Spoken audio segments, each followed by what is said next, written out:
Now, as that investigation gets underway, the ongoing investigation into the assassination of Charlie continues.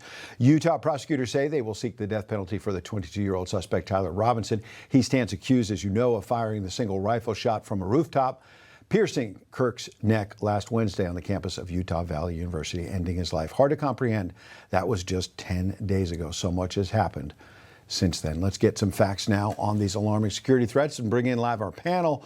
Former FBI Joint Terror Task Force agent Tom Smith, also Turning Point USA speaker and political commentator Ian Haworth. Gentlemen, welcome.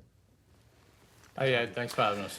Tom, I want to start with you. We'll get to Arizona in a moment, but let's talk about the broader threat in America right now. We had this, situation with the tragic assassination and people looking at homegrown threats, if you will. And now the National Counterterrorism Center puts out this memo this weekend warning that several U.S. cities are being targeted by al-Qaeda, the terror group, in addition to all the concerns about the stadium there in Arizona, and that that al-Qaeda could be targeting multiple U.S. cities. What do you make of this potential plot? Well, al-Qaeda for years has always kept track of what's going on in the United States. They watch the news, they read reports, and they act on when things are not at its best in the United States. And right now, we're not. There's a number of threats that are out there, both internationally and domestically, that are coming through, and al-Qaeda will prey on that. That's exactly what they do. They've been doing it for years, and this is no surprise. I was actually waiting for this report to come out because they do it all the time. And all the security in the United States has to be heightened up. Everyone's imagination has to get out of that box of what everyone gets locked into about what could happen and what may happen.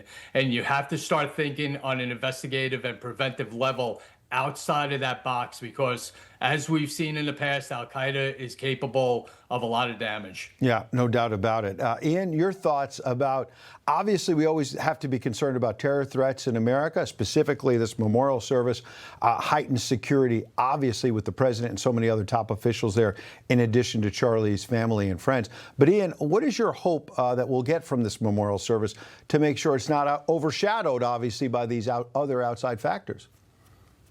Yeah, I think that's on a broader level. This is what we need to hope for in all levels of American life, is that we approach the threat, we take the threat seriously, we protect against it, but we don't let it impact our lives. And I think in the case of the memorial, the focus has to be on Charlie Kirk's monumental legacy and not the threat that's being posed by not only international terrorists, but domestic terrorists across the political spectrum. And so I'm really hoping that the law enforcement there will do their job, as they almost always do, and keep everyone there safe so they can focus on what matters, which is Charlie Kirk and his life. Yeah, absolutely. And Tom, we want to all keep the focus on that, but your specialty is security. And I'm struggling to understand how days ago the U.S. Secret Service designated this a level 1 event, the Super Bowl style security, as we've been reporting for a couple of days now.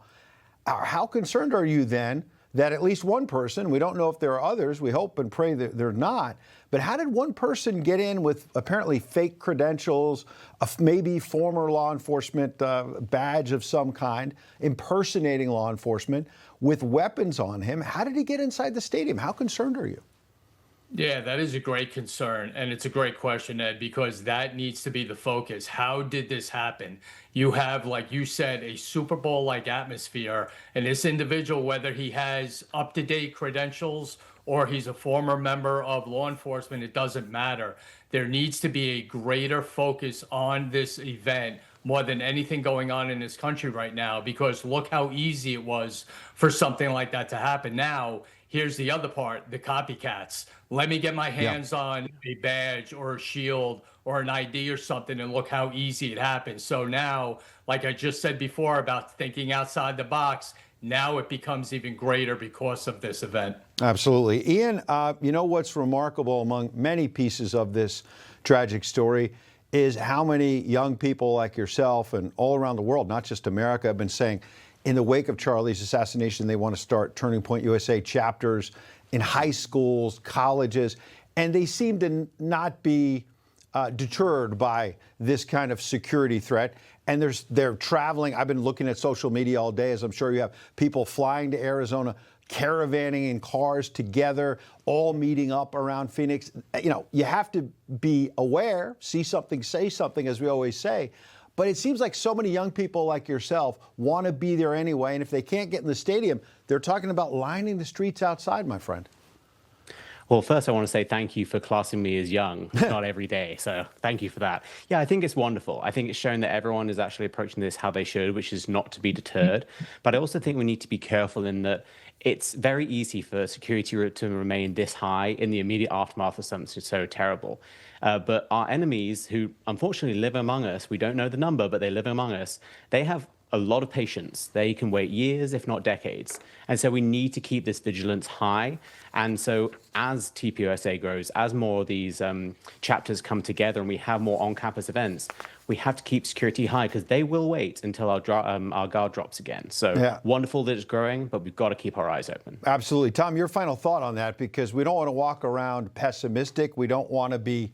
Obviously, people have to keep their head on a swivel, but I've been hearing a lot of the members of Congress. We're going to talk to Andy Biggs of Arizona in a couple of minutes.